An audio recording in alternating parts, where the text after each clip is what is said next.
বনু তামিম গোত্রের সর্দার কায়েস বিন আসেম বলে এক লোক নবী করিম সাল্লাল্লাহু আলাইহি ওয়াসাল্লামের কাছে ইসলাম কবুল করার জন্য এসেছেন। আল্লাহর নবী তাকে বললেন, সে যখন স্বেচ্ছায় ইসলাম কবুল করার জন্য এসেছে, নবীজি বললেন, পড়ো লা ইলাহা ইল্লাল্লাহু মুহাম্মাদুর রাসূলুল্লাহ। জোরে পড়েন, লা ইলাহা ইল্লাল্লাহ, লা ইলাহা ইল্লাল্লাহ, লা ইলাহা ইল্লাল্লাহু মুহাম্মাদুর রাসূলুল্লাহ।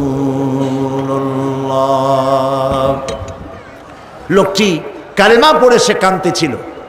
রাসূল প্রশ্ন করলেন, তুমি কাঁদছো কেন? লোকটি বলছে, আমি ইসলাম তো কবুল করেছি, কিন্তু আমি জীবনে যত গুনাহ করেছি তা কি ক্ষমা হয়েছে? আল্লাহর নবী বললেন, তুমি যখন মনে প্রাণে বিশ্বাস করে মুখে যখনই উচ্চারণ করেছো লা ইলাহা ইল্লাল্লাহু মুহাম্মাদুর রাসূলুল্লাহ, এই কালেমা উচ্চারণের সঙ্গে সঙ্গে আল্লাহ রাব্বুল আলামিন তোমার তামাম জিন্দেগীর গুনাহ খাতা মাফ করে দিয়েছেন। লোকটি তারপরেও কাঁদছে। রাসূল জিজ্ঞেস করলেন, এর বলছে, আমি কাঁদছি এই কারণে, ইয়া রাসূলুল্লাহ, আমি যে অন্যায় করেছি এই অন্যায় তো মাফ হওয়ার কথা না। আমি আমার বিবেক দংশনে আমি কাঁদছি। কি অন্যায় করেছো?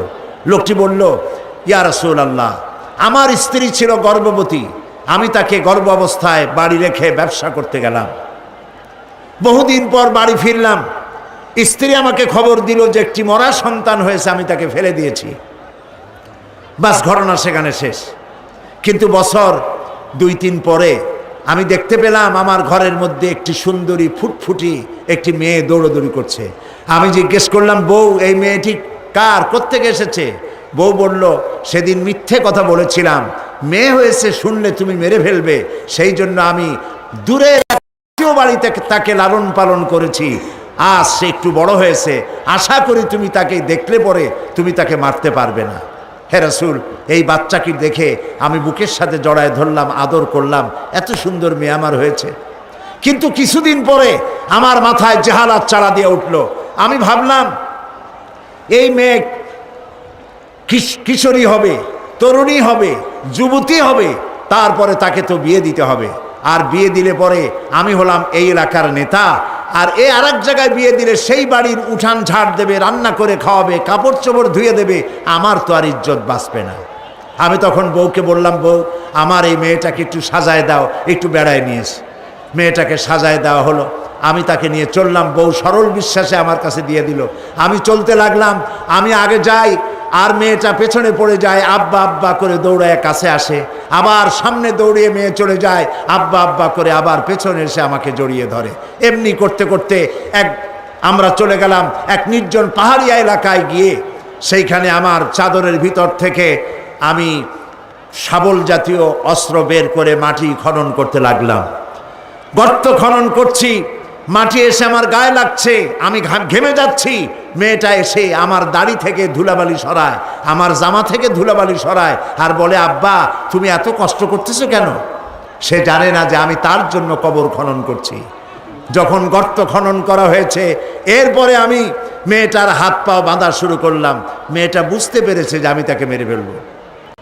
মেয়ে আমার কেঁদে কেঁদে বলতে শুরু করলো, বাবা, আমাকে মেরো না, আমি তোমাকে বাপ বলে তোমাকে সমাজে লজ্জা দিব না, শরম দিব না, আমাকে মেরো না। আমি তার কোনো কথাই শুনলাম না।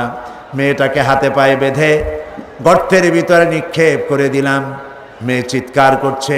আমি তখন একটা পাথর নিয়ে 2 হাত দিয়া পাথরটা উঁচু করে মেয়েটার বক্ষ লক্ষ্য করে পাথর ছুড়ে দিলাম। মেয়ের বুকটা ফেটে গেল, রক্ত ফিনকি দিয়া উঠল উপরের দিকে, আর একটি মাত্র আওয়াজ শুনতে পেলাম, আব্বা।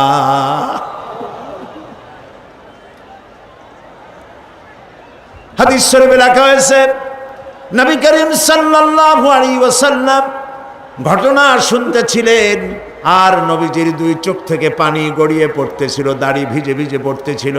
রহমতের নবী বলতে লাগলেন, আহারে মানুষেও পারে এই রকম ব্যবহার করতে নিজের সন্তানের সাথে। যেই যুগে নারীর কোনো সম্মান ছিল না, নারীর কোনো মর্যাদা ছিল না, সেই যুগে মর্যাদা দিলেন যিনি, তার নাম মুহাম্মাদুর রাসূলুল্লাহ সাল্লাল্লাহু আলাইহি ওয়াসাল্লাম। নবীজি মর্যাদা দিলেন, আল্লাহ নিজে মর্যাদা দিলেন। নারী এবং পুরুষ আল্লাহর কাছে সমান কিনা কোরআন দিয়া প্রমাণ করে দেখাই। এক বিন্দু তারতম্য নাই। সুবহানাল্লাহ বলেন। এক বিন্দু তারতম্য নাই। এক শ্রেণীর বুদ্ধিজীবীরা ইসলামের কাছ থেকে নারীদেরকে সরায় দেয়। আমি সেই জন্য বলি, উদাত্ত কণ্ঠে বলি, চিৎকার দিয়া বলি, আমার দেশের মেয়ে লোকেরা যদি জানতেন যে ইসলাম তাদেরকে কি সম্মান দিয়েছে আর কি অধিকার দিয়েছে, তাহলে নারী অধিকার, নারী পক্ষ নাম করে সংগঠন না করে বরং ইসলাম তাদেরকে যে অধিকার দিয়েছে সেই অধিকার পাওয়ার জন্য সবাই সংগ্রাম করত। সরকারের কাছে বলতো, তোমাদের দেওয়া অধিকার চাই না, কোরআন যেটা দিয়েছে সেই অধিকার ফিরাইয়া দাও। নারী এবং পুরুষ আল্লাহ সমান অধিকার দিয়েছেন। দেখুন কোরআন বলছে, ইন্নাল মুসলিমিনা ওয়াল মুসলিমাতি ওয়াল মুমিনিনা ওয়াল মুমিনাতি ওয়াল কানিতিনা ওয়াল কানিতাত।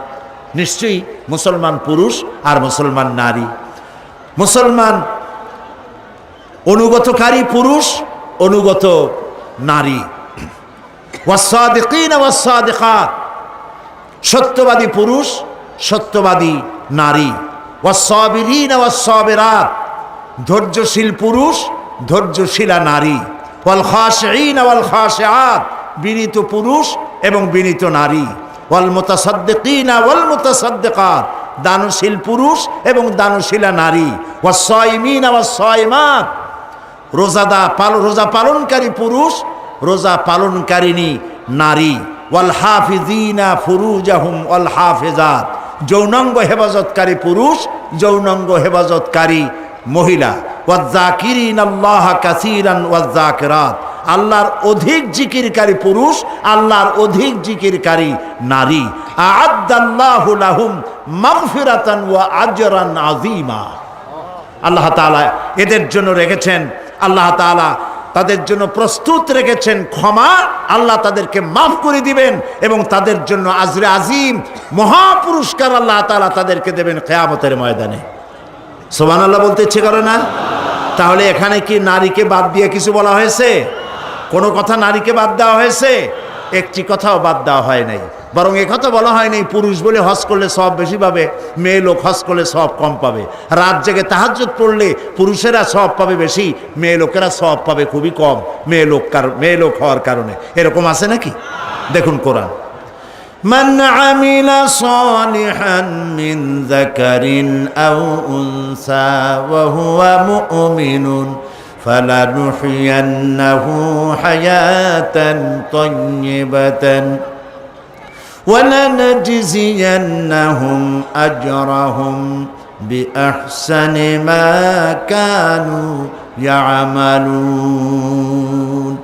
আল্লাহ রাব্বুল আলামিন বলেন, পুরুষ এবং নারী যারা ঈমানদার, ঈমান অবস্থায় তারা যারা পবিত্র জীবন যাপন করবে, আর যারা পবিত্র জীবন যাপন করবে, পুরুষ হোক আর নারী হোক, আল্লাহ রাব্বুল আলামিন তাদেরকে কিয়ামতের দিন শ্রেষ্ঠ পুরস্কারে তাদেরকে ভূষিত করবেন। পুরুষ আর নারী আল্লাহর কাছে জান্নাতে, নারী এবং পুরুষ জান্নাত উভয়ের জন্য।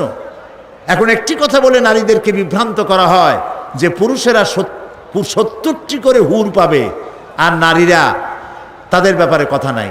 এই কথা বলে মেয়ে লোকদেরকে বলে যে কোরআন আল্লাহ নিজে মেয়ে লোকদেরকে ঠকাইছে। নাউযু বিল্লাহ। আল্লাহ পাক বলেছেন জান্নাতের মধ্যে আল্লাহ তাআলা যা চাইবে তাই দিবেন, মিম্মা ইয়াশতাহুন। যে মেয়ে লোক জান্নাতে যাবেন, তার স্বামী যদি জান্নাতি হয় তাহলে তাকে তার স্বামীকেই দিয়ে দেওয়া হবে। হুরের এক অর্থ, হুরের অনেক অর্থ আছে। এক অর্থ সাথী, এ সাথী বিপরীত লিঙ্গের যেমন পুরুষ পাবে, মেয়ে লোকও বিপরীত লিঙ্গের সাথী পাবে।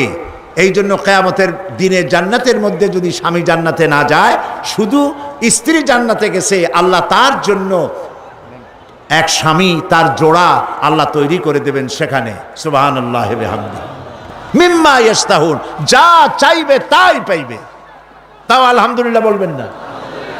একজন বলছিল যে হুজুর, যা চাইবো তাই যদি পাওয়া যায় তাহলে আমার তো খুব হোক্কা খাওয়ার অভ্যাস আছে না, অনেকের বিড়ি সিগারেট খাওয়ার অভ্যাস, তা আমার তো খুব হোক্কা খাওয়ার অভ্যাস।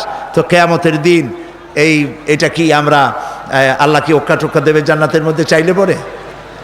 সে বুজুর্গ ব্যক্তি বলছেন যে দেখো ভাই, আল্লাহ একটা ওয়াদা করছেন যে জান্নাতে যা চাইবে তাই পাইবে। এখন যদি তুমি হোক্কা চাইয়ে বসো তাহলে তো আল্লাহ দিতেই হবে, যেহেতু তিনি ওয়াদা করেছেন। তবে একথা ঠিক, জান্নাতের এত ভালো ভালো নিয়ামত হইয়া পচা হোক্কা খাওয়ার নিয়ত তোমার মনে আসবে না, এটাও ঠিক। আল্লাহ রাব্বুল আলামিন মেয়ে, নারী এবং পুরুষ সৃষ্টি করে তাদের অধিকারকে প্রতিষ্ঠিত করেছেন। এক শ্রেণীর কবি সাহিত্যিকরা তারা নারী এবং পুরুষের মাঝে বিরাট দেওয়াল সৃষ্টি করেছেন এবং রীতিমতো অধিকার আদায়ের নামে পুরুষের বিরুদ্ধে যুদ্ধ ঘোষণার ব্যবস্থা করেছে। অথচ পুরুষ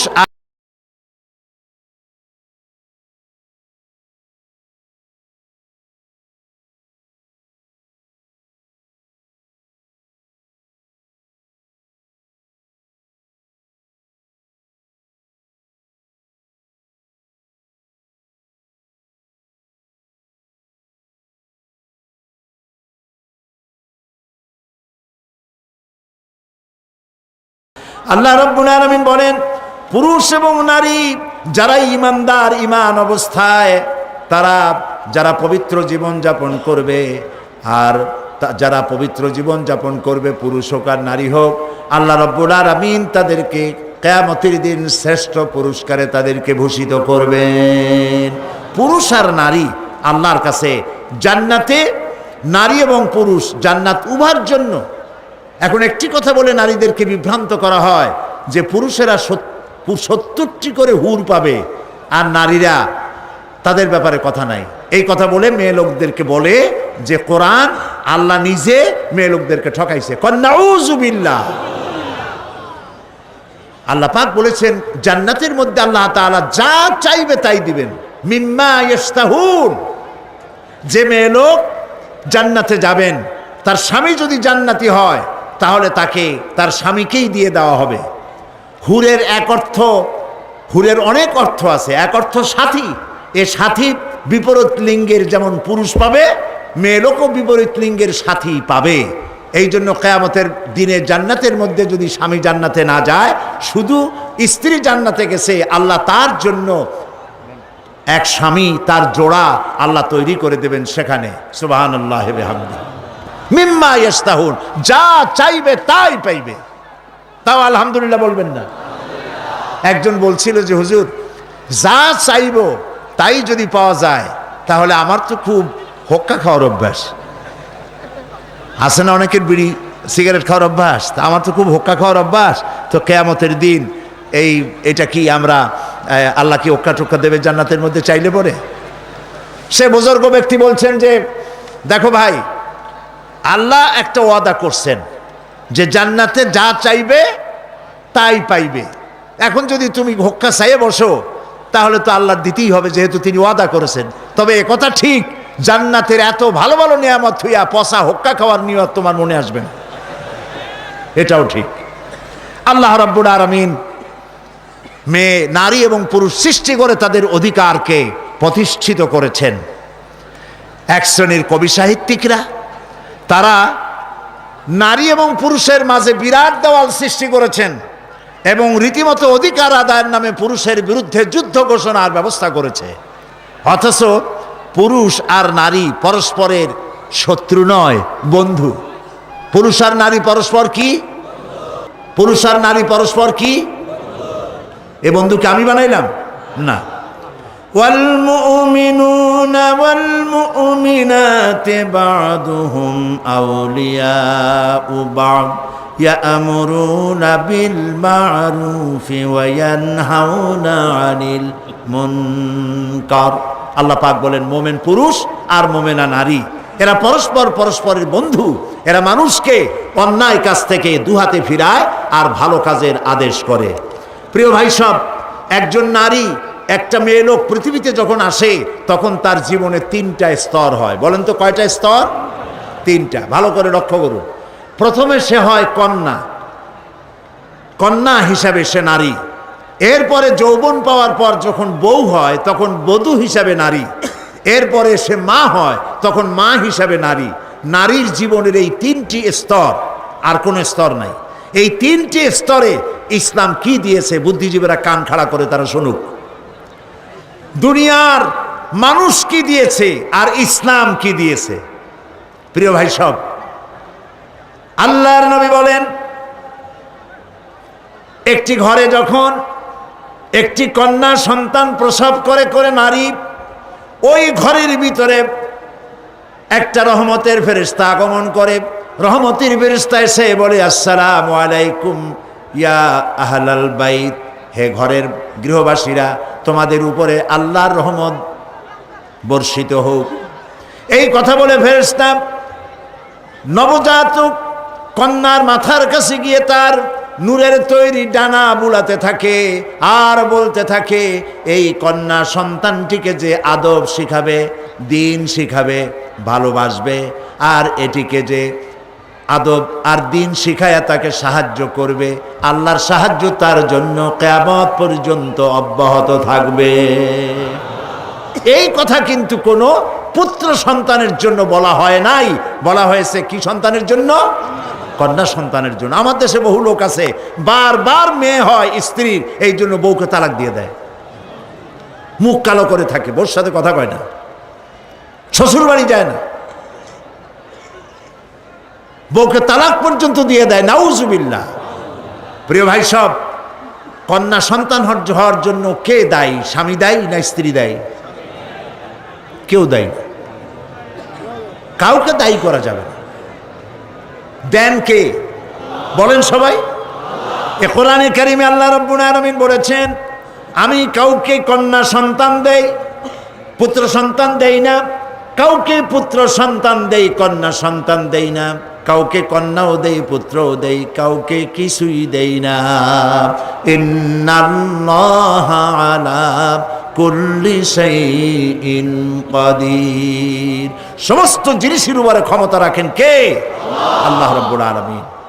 নবী করিম সাল্লাল্লাহু আলাইহি ওয়াসাল্লাম বলছেন মান আলা জারিয়াতাইন হাত্তা তাবলুগা যা ইয়াউমাল কিয়ামাতে আনা ওয়া হুয়া কাহাতাইন ওয়া দাম্মা আসাবিহু। রাওয়াহু মুসলিম। মুসলিম শরীফের হাদিস।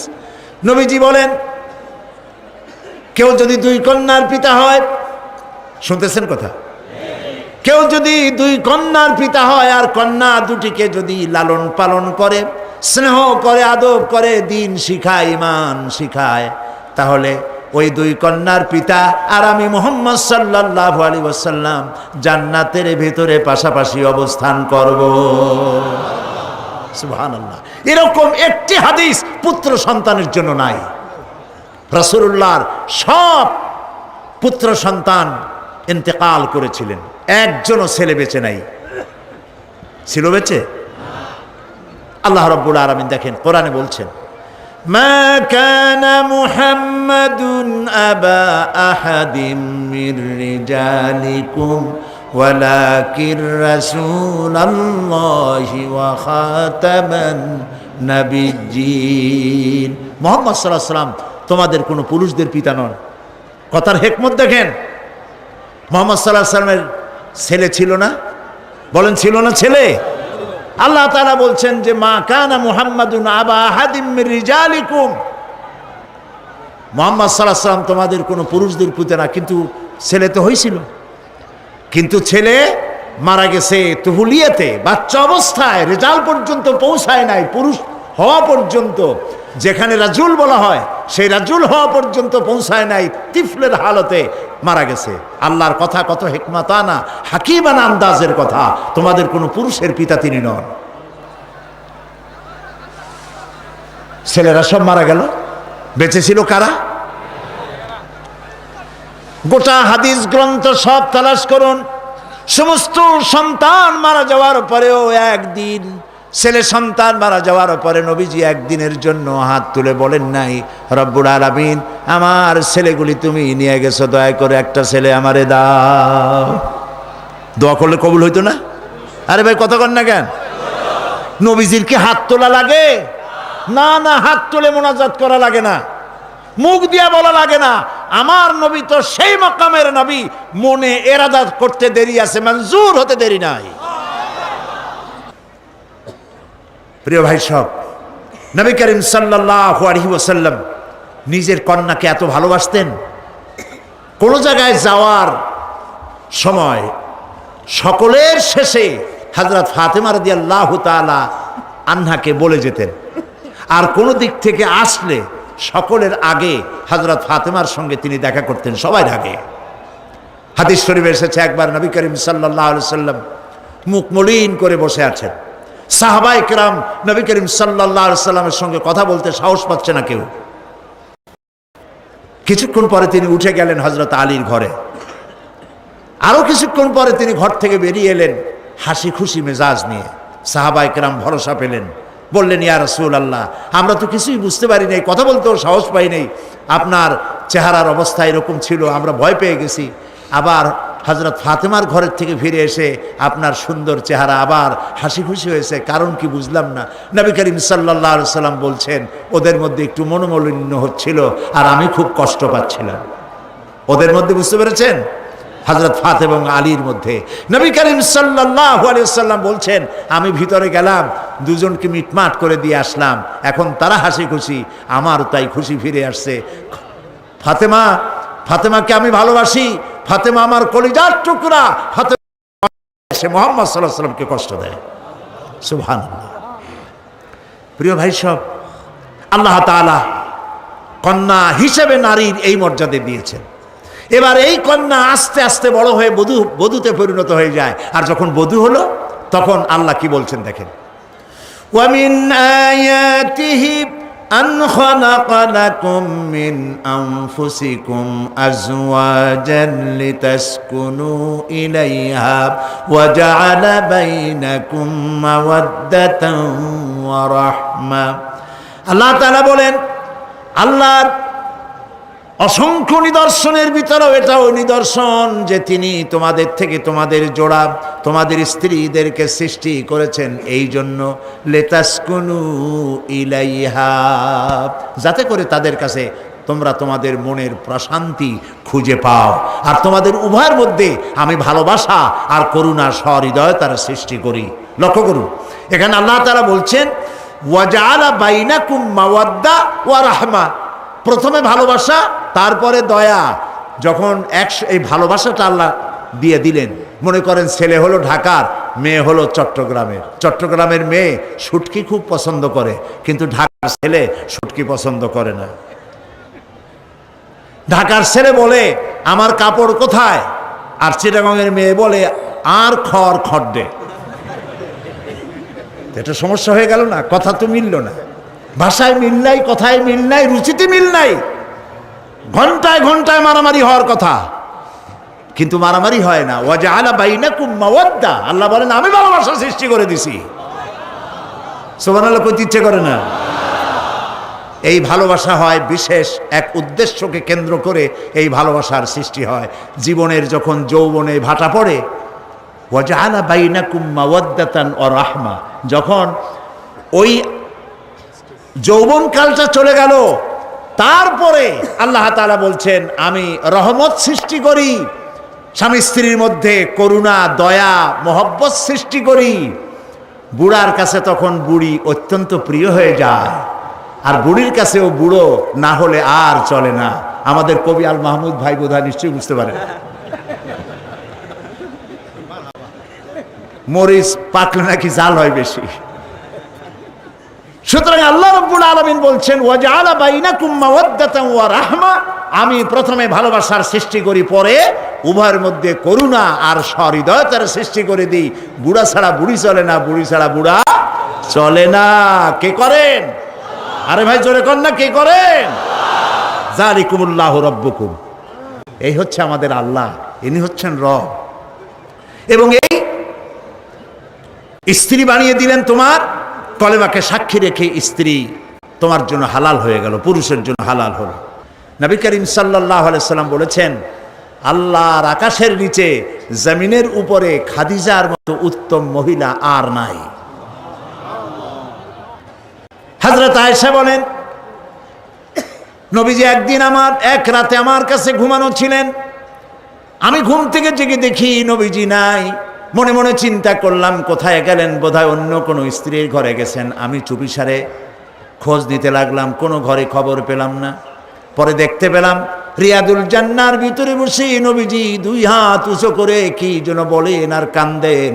আমি পিছনে গিয়ে হাত তুললাম, শুনতে পেলাম নবীজি মুনাজাত করতে করতে এক পর্যায়ে গিয়ে বলছেন, রব্বুল আলামিন, কিয়ামতের ময়দানে যেদিন বাপ তার সন্তান হারায় ফেলবে, মা তার সন্তান হারিয়ে ফেলবে, সন্তান মায়ের চিনবে না, ওই দিন ওই কঠিন হাসরের ময়দানে আমি যেন আমার খাদিজারে হারায় না যাই।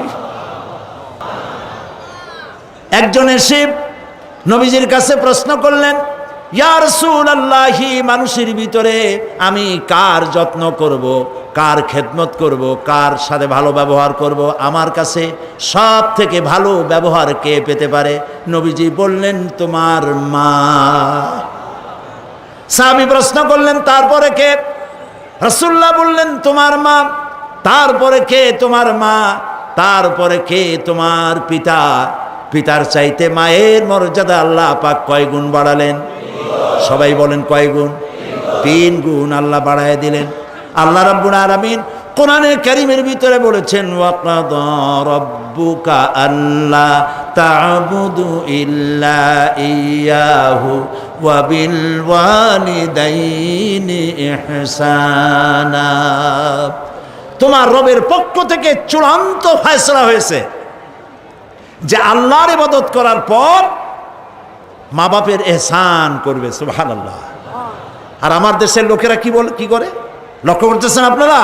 আল্লাহ বলেন কি আর বান্দারা করে কি? আল্লাহ বলছেন মা বাপের খেদমত করো। আমার ইবাদতের পরে আল্লাহর পরেই স্থান কার? চিল্লায় বলেন।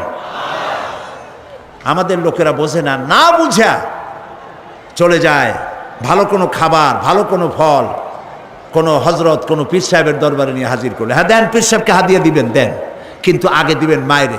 আপনার কাছে, সন্তানের কাছে সব থেকে বড় পীর হচ্ছে মা। বলেন সব থেকে বড় পীর কে? মা আর বাবা। মা আর এই দুজন হচ্ছে আপনার কাছে সব থেকে বড় পীর। পীর সাহেবের দোয়া কবুল হবে কি হবে না, আলেম সাহেবের দোয়া কবুল হবে কি হবে না, সন্দেহ আছে। 50-50, দোয়া কবুল হইলেও হইতে পারে, না হইলেও না হইতে পারে। কিন্তু মা বাপ যদি দোয়া করে আল্লাহর দরবারে দোয়া মঞ্জুর হয়ে যায়, 100% দোয়া কবুল হয়ে যায়। সুবহানাল্লাহ বলে। প্রিয় ভাই সব,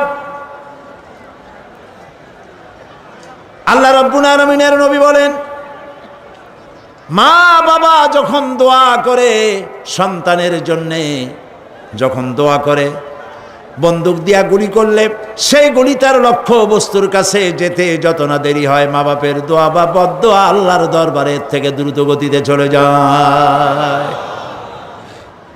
মাকে খাওয়াও। বুড়া মা আছে না? বলেন আছে না?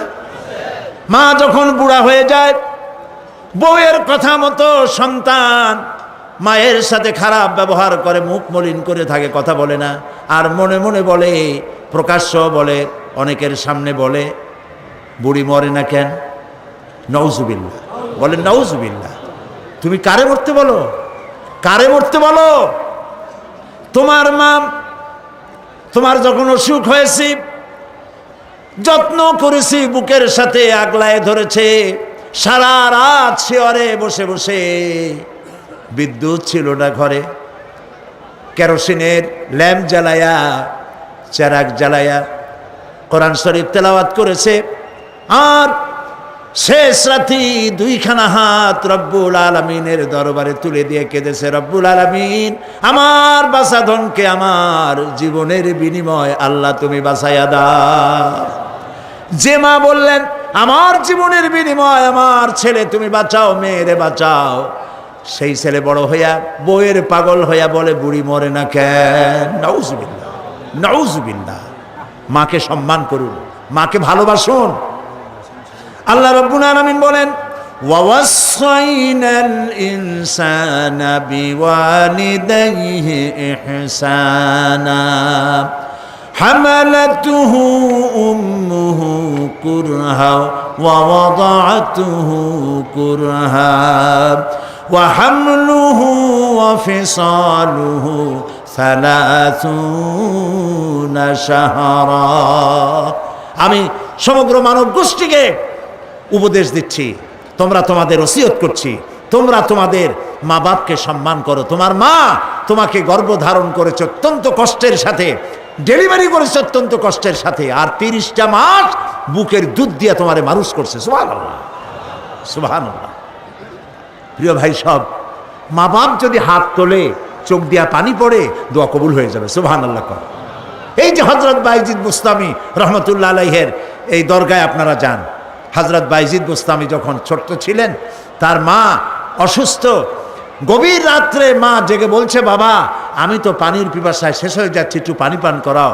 বাচ্চা দেখলেন ঘরের মধ্যে পানি নাই, বাইরে কোথাও থেকে পানি জোগাড় করলেন, এসে দেখেন মা ঘুমায় গেছে। শীতের রাত, বাচ্চা দাঁড়ায় আছে পানি নিয়ে। ফজরের সময় মায়ের ঘুম ভেঙেছে, তাকিয়ে দেখে বাইজিদ দাঁড়ানো। বাইজিদ তুমি দাঁড়ানো কেন? কাঁপতেছো কেন? ছেলে বলছে, মা আপনি পানি চাইছিলেন। তা পানি চাইছিলাম, তা কি হয়েছে? তা আমি তো ঘরে পানি পাই নাই, দূরে গিয়ে পানি আনছি, আনি দেখে আপনি ঘুমাই গেছেন, আমারই উঠাও নাই কেন? আপনার ঘুমের ক্ষতি হবে। তা তুমি নিজে ঘুমাও নাই কেন? এই জন্য যে আপনি জায়গায় যদি আবার পানি চান আর সময় মতো না দিতে পারি, তাহলে তো আপনার কষ্ট হবে। সেই জন্য মা আমি দাঁড়ায় রয়েছি, আপনি পানি খাবেন, সেই পানি নিয়ে। বাইজিদের মা হযরত বাইজিদকে বিছানার উপরে আরাম করে শোয়াই দিয়া উজু করে নিজে নামাজ পড়লেন। নামাজ আদায় করে দুইখানা হাত আল্লাহর দরবারে তুলে ধরে বলেন, রব্বুল আলামিন, আমি বাইজিদের মা, আমার ছোট্ট বাইজিদ আমার জন্য যে কষ্ট করেছে আজ, তার এই কষ্ট দেখে আমার কলিজা ঠান্ডা হয়ে গেছে। আমি মা হয়ে আমার বাইজিদের জন্য দোয়া করি, রব্বুল আলামিন আমার বাইজিদকে তুমি সুলতানুল আরিফিন বানায়া দাও। দোয়া মঞ্জুর হয়েছে না হয় নাই? সুবহানাল্লাহ। প্রিয় ভাই সব, এই জন্য মা বাপকে সম্মান করতে হবে, মহব্বত করতে হবে এবং তাদের জন্য দোয়া করতে হবে। দোয়াটা আল্লাহ শিখাই দিয়েছেন। এমনকি মা বাবের সামনে চোখ মোটা করে কথা বলবে না, চোখ মোটা করে মা বাবের সামনে কথা বলবে না। আল্লাহ ইচ্ছা করলে চোখ অন্ধ করে দিতে পারেন। পীরের সামনে যত গিয়ে মহব্বত করে ঘাড় কাট করে বসো, তোমার বড় পীর, তোমার মা, তোমার বাবা, তাদেরকে শ্রদ্ধা করো, সম্মান করো, কলজা দিয়ে মহব্বত করো। মা বাপকে একটা কথা বিশ্বাস করুন, মনে রাখেন, মা বাপকে যে যত বেশি সম্মান করবে, মহব্বত করবে, মর্যাদা দেবে, তার জীবনে সম্মানের আর রুজির কোনো অভাব হবে না, হবে না, হবে না। আল্লাহ তাআলা বাড়ায় দেবেন। সুবহানাল্লাহ। আল্লাহ দোয়া শিখাই দিচ্ছেন, বান্দারে মা বাবার সামনে শক্ত করে কথা কইস না, ওয়াকুল লাহুমা কাওলান কারীমা, মা বাবার সাথে সম্মান সূচক কথা বলো আর আমার কাছে দোয়া করো। কি বলে? আল্লাহ রাব্বুল আলামিন দোয়া শিখাই দিচ্ছেন, রব্বিরহামহুমা কামা রাব্বায়ানি সাগীরা।